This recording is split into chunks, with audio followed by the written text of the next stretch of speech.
కుటుంబ మధ్యలో నడుస్తూ ఉండగా నీకొక్కటే ధైర్యం ఉండాలా. ప్రభునందు ప్రియమైన దేవుని బిడ్డలారా, యోగుకి ఏ ధైర్యం ఉందో ఆ ధైర్యం ఉండాలా. ఏదైనా చిన్నది వినపడింది అనుకో, అంటే వదిలేయండి. దేవుడు మనల్ని ఆశీర్వదించి కార్లు ఇచ్చాడు, బంగారాలు ఇచ్చాడు, పొలాలు ఇచ్చాడు, అన్నీ ఇచ్చాడు.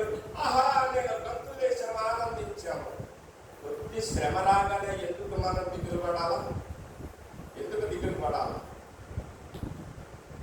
ప్రియమైన దేవుని బిడ్డలారా, చేస్తున్నాడు. ప్రియమైన దేవుని బిడ్డలారా, ఎక్కడో ఎవరు ఈయన, ఎత్తట ఈయన, ఎలాంటి వాడు ఈయన, అసలు ఈయన మాటల్లో ఉన్న విధానమైనది ఈయన బ్రతుకులో ఈయన జీవితంలో ఉన్నదా అనే ఒక విధానమైనది మళ్ళీ ఒక రోజున నీకు కనపడుతుంది. ప్రభునందు ప్రియమైన దేవుని బిడ్డలారా, ఎంతటి సౌభాగ్యం అండి. నీవు కష్టపడి ఇంటికి వస్తే ఏమంటే నీవు అలసిపోతున్నా, నీ జీవితంలో ఎంతో గొప్పతరంగా నేను కాపాడుతున్నా నీ భార్య, ఏమంటే నీళ్ళతోని, భోజనాలతోని, అన్ని విధాల సౌపాయాలతోని నిన్ను ఆదరిస్తున్నా ఈ జీవితం. ఇంకేమి కావాలా? ప్రియమైన దేవుని బిడ్డలారా, బాధ్యతగా ఎంతో విధానంగా ఏ ఇంటికి వెళ్ళినా ఎంతో పువ్వులతో పూజ చేస్తున్న ఈ సంఘం, ప్రభునందు ప్రియమైన దేవుని బిడ్డలారా, ఏం కావాలని తిరుగుతున్నావు నీవు? ఏం ఆలోచించాలని తిరుగుతున్నావు నీవు? ప్రియమైన దేవుని బిడ్డలారా, దేవుడు ఎంతో ప్రాధాన్యంగా కోరిన దేవుడు, బలపరిచిన దేవుడు, మాట్లాడుతూ కొనసాగిస్తున్న దేవుడు అన్నమాట. ఏమంటున్నారండి ఆయన? ఏమంటున్నారు? మరియు దేవుడు నాకును భూమి మీద ఉన్న సమస్త శరీరాలకును ఏమండి మధ్య నేను స్థిరపరిచిన నిబంధనను గుర్తు ఇదే అని నోవాహుతో ఆది. ఏ గుర్తది? ఆనాడు నోవాహుతో ఒక మాట గుర్తు చేశాడు. నోవాహు నీవు ఇష్టపడ్డావు, నోవాహు నీవు నాకు నచ్చావు, నోవాహు నీ ఇల్లు నాకు మంచిదయ్యింది, నీ ఉన్నే ఓడ నీకు అవసరం అది, కానీ నీవు నాకు అవసరం. హల్లెలూయా. అది ఎలాగా? ఓడ నీకు అవసరము, చెప్పాలా? నీ దేహము నాకు అవసరం. అది ఓడలో ఉన్నాడా దేవుడు? కాదు. ఎందులో ఉన్నాడు? అది గుడి గోడలలో ఎక్కడా లేడు దేవుడు. ఎక్కడున్నాడమ్మా? ఉండే గుడిలోనే. ఎప్పుడు చూసినా నీవు సారా తాగినా, కళ్ళు తాగినా, వ్యభిచారం చేసినా, దొంగతనం చేసినా, హత్య చేసినా నీలో ఉన్న ఆత్మ దేవునిది. హల్లెలూయా. ఇంత చాండాలమైన బతుకుని బతకటానికి కారణం ఏమిటంటే నీ దేహంలో ఇనుమున్నది. అది నీ దేహంలో ఏమున్నది? భయంకరమైన ఇనుము కలిగిన కంఠాలున్నాయి. అందుకు నీ దేహం భూమిని ఆకర్షణ చేస్తుంది. అందుకే ప్రతి సులభమైన పాపంలో పడిపోతున్నావు నీవు. చాలా జాగ్రత్తగా జ్ఞాపకం చేసుకోవాలా. దానిని దూరం చేయటానికి ఏమంటే సౌలుగా ఉన్న గుండాన్ని, సౌలుగా ఉన్న హంతకుణ్ణి పిలిచాడు దేవుడు దేవుని పనికి. ఆయన ఇప్పుడు ఏమయ్యాడంటే పరిశుద్ధాత్మగా పౌలుగా వాడబడ్డాడు. హల్లెలూయా. నీవు నీ తండ్రి విశ్వాసముల నుంచి దేవుళ్ళకి వచ్చావు. ఆయనకి మళ్ళీ ఇబ్బంది పడి రాలేదు. దమస మార్గంలో నేల పడితే ఇసుకెళ్ళి కళ్ళలో పడిపోతే పళ్ళు కనపడకుండా పోయినాయి అతనికి. ఎందుకంటే అంత కఠినంగా శిక్షిస్తేనే కానీ వీడు నా పనికి పని చేయడని దేవునికి తెలుసు. నీవు దేనికి? ఆఖరి సమయంలో, కడవరి దినాల్లో ఈ గుడిలో మనం బోధ చేస్తామని కానీ, ఈ గుడిలో మనం కూర్చుంటామని కానీ మనకు తెలియదు. ప్రభునందు ప్రియమైన దేవుని బిడ్డలారా, ఆకలి ఆత్మలకి ఆకలి. ప్రభునందు ప్రియమైన దేవుని బిడ్డలారా, ఏమంటుంది దేవుని మాటలు? ఏమంటుంది ఆదికాండము? ప్రియమైన దేవుని బిడ్డలారా, ఆదికాండము 15వ అధ్యాయం 7వ వచనములో ఏమంటుంది?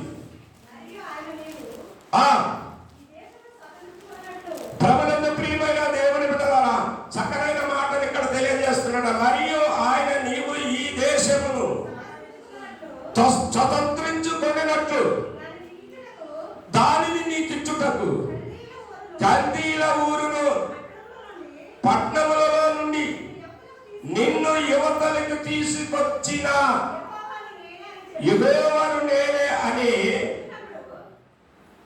అతనితో చెప్పినప్పుడు, ప్రేమైన దేవుని బిడ్డలారా, ఎవరితో చెప్పినప్పుడు? ఆ అబ్రహాముతో చెప్పినప్పుడు. భయంకరమైన పరిస్థితుల నుంచి నేను అవతలకు తీసుకొచ్చిన అబ్రహాము అని చెప్పినప్పుడు, ఇవాళ నిన్ను చెప్పాడమ్మా, నీకు చెప్తూ ఉన్నాడు. ప్రియమైన దేవుని బిడ్డలారా, చాలా జాగ్రత్తగా ఏమంటే స్థిరంగా ఉండాలి నీ విశ్వాసం, బలంగా ఉండాలి నీ విశ్వాసం, నీ ఇంటిలో నీ విశ్వాసం జ్యోతి వెలిగినట్లుగా కలగాల. ప్రభునందు ప్రియమైన దేవుని బిడ్డలారా, నీ జీవితము, నీ బ్రతుకు అంతా కలవంటిది, శూన్యము లాంటిది. ఎండిపోయిన ఆకు కింద పడిపోయిన దానికనే ఇది ఉంది. అదే ఆకు భూమి మీద పడిపోయి అలాగా ఎండిపోతూ ఎండిపోతూ ఎండిపోతూ ఎన్నో రోజులకి ఆవిరైపోతుంది. ఆవిరైపోతుంటే ఆ ఆకు అలాగే కనపడుతూ ఉంటుంది. చూడగా చూడగా ఆ ఆకు రెమ్మలు రెమ్మలు ఉంటాయి, మధ్య మధ్యలో ఇలాగ పలసగా అయిపోతూ ఉంటుంది. కానీ కొన్ని రోజులు పడుతుంది. కానీ నీ దేహానికి అది లేదే. చనిపోయిన 24 గంటల్లో నీ మీద ఎవ్వరు చేయవేయటానికి అవకాశం లేదు. అలాంటి దేహాన్ని దేవుడు ఇష్టపడ్డాడు, అలాంటి మనసును దేవుడు ఇష్టపడ్డాడు. ప్రభునందు ప్రియమైన దేవుని బిడ్డలారా, ఏమంటే ఆఖరి సమయంలో కూడా, ఇక కొన ప్రాణం పోతున్న సమయంలో కూడా పరీక్షిస్తూనే ఉంటాడు దేవుడు, పరీక్షిస్తూనే ఉంటాడు. ప్రియమైన దేవుని బిడ్డలారా, ఆ పరీక్షలో నీ యొక్క నిమ్మతం, ఏమంటే నీ ఐక్యత, నీ దైవత్వం ఆయన కనపడాలి, ఆయన కనపడాలి. ప్రియమైన దేవుని బిడ్డలారా, అంతటి బాధ్యత కలిగిన దేవుడు ఈరోజు నీతో మాట్లాడుతున్నాడు. ప్రియమైన దేవుని బిడ్డలారా, నాకు నేనుగా పరిశోధించి మాట్లాడుతున్న ఈ మాటలను ఎక్కడైనా ఇంటిలో కానీ, భార్యలో కానీ, బిడ్డల్లో కానీ, కోడల్లో కానీ, కుమారుల్లో కానీ, ఊరి వాళ్ళతో కానీ, ఎక్కడైనా ఏ విధంగా చిన్నది నూలంతా, రవ్వంతా, ఎగడే నలకంతా విషం ఉంటే చాలు. ఈ బోధకి ఏముండదంట? ఏముండదమ్మా? ఏముండదు ఈ బోధకి? దేవుడు నీతో నాతో ఏం మాట్లాడుతున్నా? అమ్మా, ఇప్పుడు దాకా ఏం జరిగిందో ఇక్కడైనా దానిని వదిలేయి అంటున్నాడు. వదిలేయి అని ఆ 12 సంవత్సరాల రక్తశ్రీతో మాట్లాడినట్లుగా దేవుడు ఈరోజు నీతో మాట్లాడుతున్నాడు. ఏమంటే ఆ సమరే గ్రామంలో భార్య ఒడ్డున సమరే స్త్రీతో మాట్లాడినట్లుగా దేవుడు నీతో మాట్లాడుతున్నాడు. ప్రియమైన దేవుని బిడ్డలారా, ఇక నీవే పాపము చేయకము, ఎల్లు అన్నాడు. 1000 కోట్లు డబ్బులు, ఏమంటే ఈ మందిరము పట్టలేనంత డబ్బు, అంటే ఎవరు దేని మీద యేసుని తీసుకెళ్ళలేనంత డబ్బు. ఏదైనా తీసుకెళ్ళాలంటే ఒక వాహనం కావాలి. దానికి ఒక్కో పక్కనే ఏమంటే 100 చక్రాలు ఉండాలంట. దానికి ఒక పక్కనే 100 చక్రాలు ఉండాలంట. దానికి అలాంటి వాహనం మీద ఎలా ఇంత విలువైన కోట్లు డబ్బు ఏది నిన్ను ఏం చేయలేదు. ప్రియమైన దేవుని బిడ్డలారా, చిన్నది ఏమి చేయలేనిది చిన్నది చేస్తుంది నీ ప్రేమ. ఏంటంటే మొన్నటి రాత్రి కాలాన కుమారుడితో దేవుడు మాట్లాడాడు. 100 కొత్త నిబంధన 155 పేజీ. ఏమంటే అది ఎవరో పట్టేసుకున్నారు అక్కడ. ఏమండి ఆ రోజు ఆ బిడ్డ మాట్లాడిన మాట అది పేజీ అన్నాం. అక్కడ వచ్చినము 14వ వచనం ఉంటుంది. ఏమంటే ఏ గ్రంథం అది? ఏ గ్రంథం అది? మొదటి అదే కదా, అదేనా కదా? మొదటి కొరింథీయులు అదే కదా. ఏమంటే పిల్లవాడు చెప్పింది నేను చెప్పాను, ఆయన చక్కగా చెప్పాడు. వీళ్ళ గతాన్ని తీయలేమని చెప్పి చెప్పాడు. 154, 155 పేజీ, అందులో 14 వచ్చిన అధ్యాయం అన్నారు. ప్రేమను అది చాలా ప్రయాసం, ఇది చాలా ప్రయాసం, చాలా కష్టపడాలా, చాలా కష్టపడాలా. చెట్టు మొక్క మొలవాలనుకుంటే భూమి మీద పరిశోధన చేయాలి, ఇత్తనం మీద పరిశోధన చేయాలి. అలాగ చేసింది ఆ ఇక్కని అక్కడ పెట్టాలా. అది మొక్క మొలిసినప్పుడు దాన్ని ఎంత ఉపద్రంగా చీడ తినకుండా, పురుగు తినకుండా, ఇటక తినకుండా, ఏమండి ఏ ఒక్క పక్షి దానిని ముట్టకోకుండా ఎంత జాగ్రత్తగా కాపాడుతావో దానికంటే సులువుగా దాని జీవితాన్ని కాపాడుకోవటానికి. ఏమండి, పడుకొని లేచి మంచం మీద నుంచి బయటకు వచ్చినప్పుడు అనుకుంటాను, అయ్యి బాబు నా మొక్క ఏదైనా మొత్తం కొరిగేసిందేమో. నీ జీవితం అంత సులువైనది, అంత చక్కనైనది, అంత చాలా జాగ్రత్తగా కాయగలిగినది. కానీ అది నీ వల్ల కాదు కాబట్టి, ప్రభునందు ప్రియమైన దేవుని బిడ్డలారా, నీ వల్ల కాదు కాబట్టి, నీ విధానం కాదు కాబట్టి కొంచెము ఈ చీకటి మీద, ఈ పాపం మీద నీకు దృష్టి పెట్టుకోలే మాట. నీవు తప్ప నాకు నీతిమంతుడు అది. ప్రభునందు ప్రియమైన దేవుని బిడ్డలారా, ఇవాళ మీరు పెట్టే కొంచెం భోజనానికి, లేకపోతే మీరు ఇచ్చే కొంచెం నీళ్ళు అలాగ తాగుతూ ఆయన అన్నాడు, ఏమండి, ఒక సల్లి మీద కొంచెం ఇచ్చిన వారి కుటుంబానికి ఏం వెళ్ళాలన్నాడు. వాటికంటే గొప్పదండి ఈ మాటలు. నిన్ను దీవింపజేయడానికి, నిన్ను రక్షించడానికి, నిన్ను బలపరచడానికే ప్రభునందు ప్రియమైన దేవుని బిడ్డలారా, ఎంతటి ఘోర విధానమైన మార్గాల నుంచి నిన్ను కాపాడి నిలబెట్టుకోవటానికి అబ్రహాములంట భయంకరమైన ప్రదేశాల నుంచి బయటికి రా అని పిలిచాడు. ఎందుకో తెలుసా? అబ్రహాముకు ఒక ఆలోచన ఉంది. దేవుడు అనగా నాకు వెళ్ళే ఉండాలా, దేవుడు అనగా నేను మాట్లాడినట్లుగా మాట్లాడాలా, దేవుడు అనగా నాకు వెళ్ళి ఏముండాలా, నాలో జీవం ఉండినట్లుగా ఆయనలో ఏముండాలా, జీవం ఉండాలా. తెలవదు, అబ్రహాముకు తెలవదండి. మంచి శాస్త్రవేత్తడు, ఏమంటే మంచి శాస్త్రవేత్తడు, మంచి పుస్తకాలు చదివిన ఆయన. ఆ తండ్రి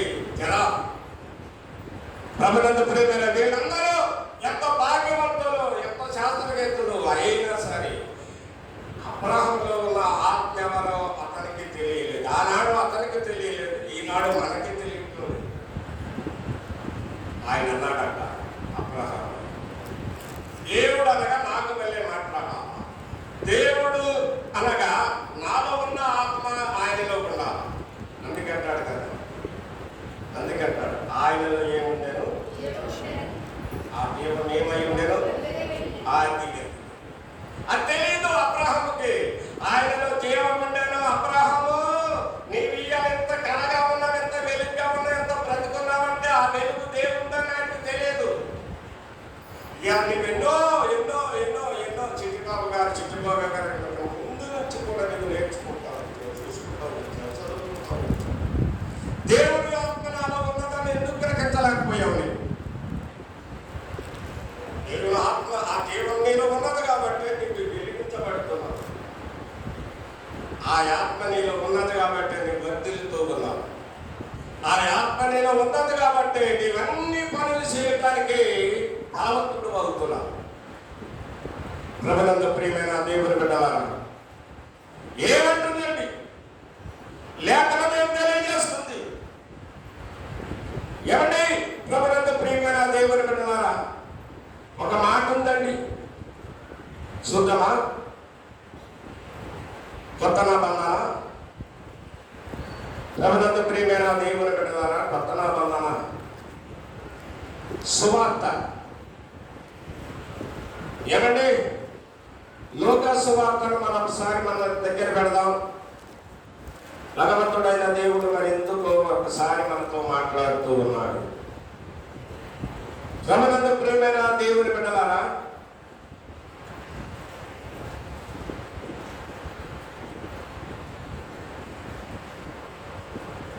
అది నిన్ను ఏ దర్శనంలోకి తీసుకెళ్తుంది? నీకు తెలియని రహస్యాలు బయటికి రావటానికి దేవుని దర్శనంలోకి తీసుకెళ్తుంది అన్నమాట. ప్రియమైన దేవుని బిడ్డలారా, చాలా జాగ్రత్తగా, చాలా అద్భుతంగా మనం ఆలోచన చేస్తే, ప్రియమైన దేవుని బిడ్డలారా, అంత బాధ్యత కలిగిన విధానాలు అన్నమాట ఆ లేఖన విధానాలు. ఏమని? తన ప్రజలు, ప్రియమైన దేవుని బిడ్డలారా, ఎంత చక్కనైన విధానం అండి. ఆయన తన ప్రజలకు దర్శనమిచ్చి వారిని విమోచన కలుగు చేశారు. నానా సేవకుడైన దావీదు వంచనందు మన కొరకు ఎవరు? రక్షణ శృంగము, అనగా మన శత్రువుల నుండి మనల్ని దేశించు వారి అందరి చేతుల నుండి తప్పించి రక్షింపగలగజేశాను. ప్రియమైన దేవుని బిడ్డలారా, ఆ దర్శనం, ఆ ప్రణాళిక, ఆ నిబంధన నీకెక్కడెక్కడైతే ఇబ్బంది ఉన్నదో ఆ ఇబ్బందుల నుంచి బయటకు తీసుకురావటానికి, ప్రియమైన దేవుని బిడ్డలారా, ఎక్కడెక్కడైతే నీకు ఆనందం ఉన్నదో ఆ ఆనందంలో ఇంకా బలపడటానికి ఊరికే ఇస్తున్నాడా నీకు దర్శనం దేవుడు? నీవు కాపాడబడాలా, నీ కుటుంబం కాపాడబడాలా, ఆయన దర్శనం. ప్రియమైన దేవుని బిడ్డలారా, అందరూ నిన్ను పక్కన పెట్టినా సరే, అందరూ నిన్ను తోసేసినా సరే, గ్రామమంతా ఇంటిని వెలివేసినా సరే, ప్రియమైన దేవుని బిడ్డలారా, ఆయన సంఖ్యలో బ్రతుకుతున్నావు. అది కాదు, ఆయన నీడలో బ్రతుకుతూ ఉన్నావు. అందుకే నీ అంతరంగ ఓడ ఆయనకి ఇష్టమయ్యింది. ప్రభునందు ప్రియమైన దేవుని బిడ్డలారా, ఏ ఒక వస్తువుని వేసుకున్నా ఆ వస్తువుకు అలంకరణ దేవుని దగ్గర నుంచే రావాలి. ప్రభునందు ప్రియమైన దేవుని బిడ్డలారా, అంతటి బాధ్యత కలిగిన దేవుడు, ఆత్మరూపై ఉన్న దేవుడు, నీవెంత క్షేణాలం పని చేసినా సరే ఆ జీవం నీలోనే ఉన్నది. ఎందుకు అంటే ఒకరోజు ఆ జీవాన్ని రక్షించుకోవాలి. అక్కడికి వెళ్ళకూడదు, నరకంలోకి వెళ్ళకూడదు, సాతాను చేతుల్లో పడకూడదు, ఆ చీకటిలోకి వెళ్ళకూడదు. అది ఎందుకంటే ఆ జీవాత్మ దేవుడు నీకు అనుగ్రహించిన భాగ్యం. ప్రభునందు ప్రియమైన దేవుని బిడ్డలారా, ఆ దేవుడు మాట్లాడుతూ ఉన్నాడు. ఈరోజు నీవు నా నిబంధనలోకి వచ్చావు. ఏ నిబంధనలోకి వచ్చావు? నా నిబంధనలోకి చేయబెడుతున్నావు. అది ఆ నిబంధనలో చేయబెడుతున్న నోవాహుతో మాట్లాడాడు. దేశ ప్రపంచంలో అందరిని చూడగా నీ ఒక్కడవే నాకు ఏమయ్యావు? నీతిమంతుడుగా కనపడ్డావు. దైవత్వాన్ని చూడాలని ఎంటపడ్డాడు, పరుగులెట్టాడు, ఆలోచన చేసుకున్న అబ్రహామును పిలిచాడు. ఇవాళ నిన్ను పిలుస్తున్నాడు. ప్రేమ దేవుని బిడ్డలారా, అంతటి బాధ్యత కలిగిన దేవుడు అన్నమాట. ఏం చేయాలనుకుంటున్నా దేవుని చిత్తాన్ని బట్టి చేయి. ప్రభునంద ప్రేమ. కానీ నీవు చేసేది ఎదటి వారికి ఇబ్బంది ఉండకూడదు. అది ప్రభునంద ప్రేమైన దేవుని బిడ్డలారా, నీవు చేసేది ఎదటున్న బిడ్డకి ఇబ్బంది ఉండకూడదు. అందుకే చెప్పలేదు, ఆమె లేదు. కానీ ఆమె అక్కడ రేగిపోవటం కారణం ఏంటి? మధ్యలో చెప్పి, ఇక్కడ మధ్యలో ఒక ఆయన చెప్తున్నాడు, ఒకడు విశ్వాసం బయలుపరుస్తున్నాడు. ఏమని బయలుపరుస్తున్నాడండి? ప్రియమైన దేవుని బిడ్డలారా, అతడు ఆత్మయందలి నీ ప్రేమను మాకు కాంతి. ప్రియమైన దేవుని బిడ్డలారా, చాలా జాగ్రత్తగా గమనించుకోవాలి. మన ప్రేమ, మన అంతరంగ మనకు ఒక్కదానికే తెలవాలా. కానీ సంఘ అభివృద్ధి గురించి కానీ, సంఘ ఒక విస్తరింపు గురించి కానీ, సంఘ ఆశీర్వాదాల గురించి కానీ ఏదైనా చెప్పాలి అనుకుంటే నీవు ప్రభునందు ప్రియమైన దేవుని బిడ్డలారా, ఇది నాది అనుకో. ఏదైనా అభివృద్ధి కలిగిందంటే ఇదంతా ఇంత అభివృద్ధి అవ్వటానికి ఇది మనది. హల్లెలూయా.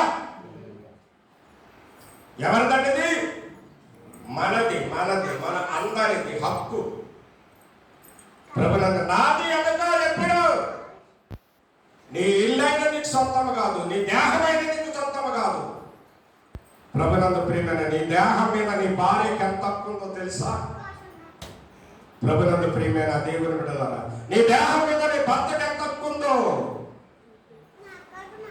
అంత హక్కు కలిగిన దేవుడు ఆయన నీలో ఏమిచ్చాడు? ఏమూదాడు? జీవమూదాడు. ప్రభునందు